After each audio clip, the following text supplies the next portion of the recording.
Hi everyone, আজকে যেটা share করবো তোমাদের সঙ্গে সেটা মাছ মাংস না থাকলেও কিন্তু ভালোই এক থালা ভাত দিয়ে খাওয়া হয়ে যেতে পারে। Let's make curry pakora together. তো প্রথমে একটা জায়গায় বেসন, দই, গোটা ধনে, গোটা মৌরি, লঙ্কার গুঁড়ো আর নুন আর কিছুটা আদা রসুন বাটা নিয়ে ভালো করে মিক্স করে একটা স্মুথ ব্যাটার বানিয়ে নেব। ব্যাটার বানিয়ে নেওয়ার পরে এটার মধ্যে দিয়ে দিতে হবে জল, যেটা একদম লিকুইড কনসিস্টেন্সির মতো রাখতে পারো, কম বেশি কোনো ব্যাপার নয়। ও হ্যাঁ, কারি পকোড়া কিন্তু অনেক রকম স্টাইলেই বানানো যায়। আজকে তোমাদের কাইন্ড অফ পাঞ্জাবি স্টাইলটা দেখাচ্ছি। এটা আমি 10-15 মিনিটের জন্য রেস্টে রেখে দিলাম।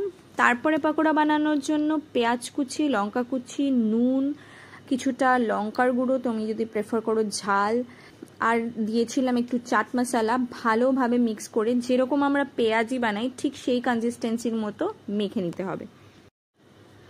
ভালোভাবে মিক্স হয়ে যাওয়ার পরে একটা কড়াইতে ঘি আর কিছুটা সাদা তেল দিয়ে ভালোভাবে গরম করে নেব।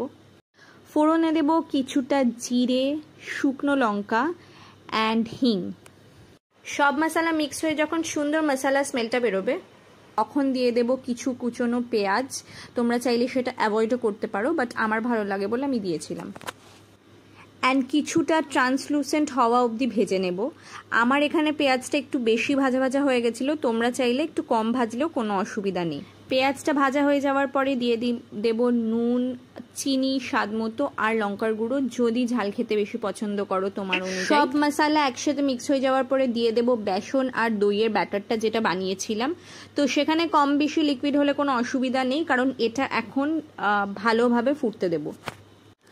মোটামুটি 15 to 20 মিনিটস এটা ভালো করে যখন ফুটে যাবে আর এরকম একটু জাল জাল বা ঘন ঘন হয়ে আসবে, এরকম কনসিস্টেন্সিতে রাখতে হবে।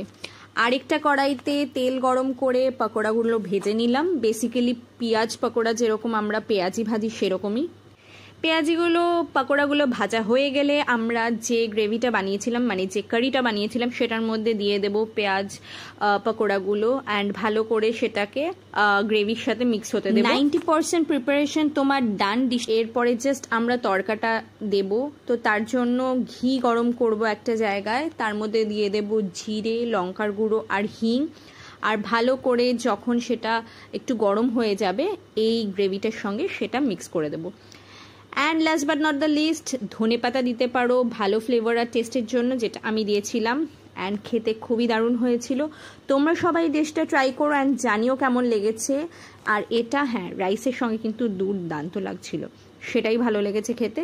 তো ট্রাই করে ডেফিনেটলি আমাকে কমেন্টসে জানাতে ভুলো না। আর তোমরা কারা কারা অলরেডি ট্রাই করেছো এরকম, সেটাও আমাকে জানাতে ভুলো না। আবার দেখা হচ্ছে নতুন একটা ব্লগ নিয়ে খুব তাড়াতাড়ি। Till then tata, bye bye, take care, see you in the next blog.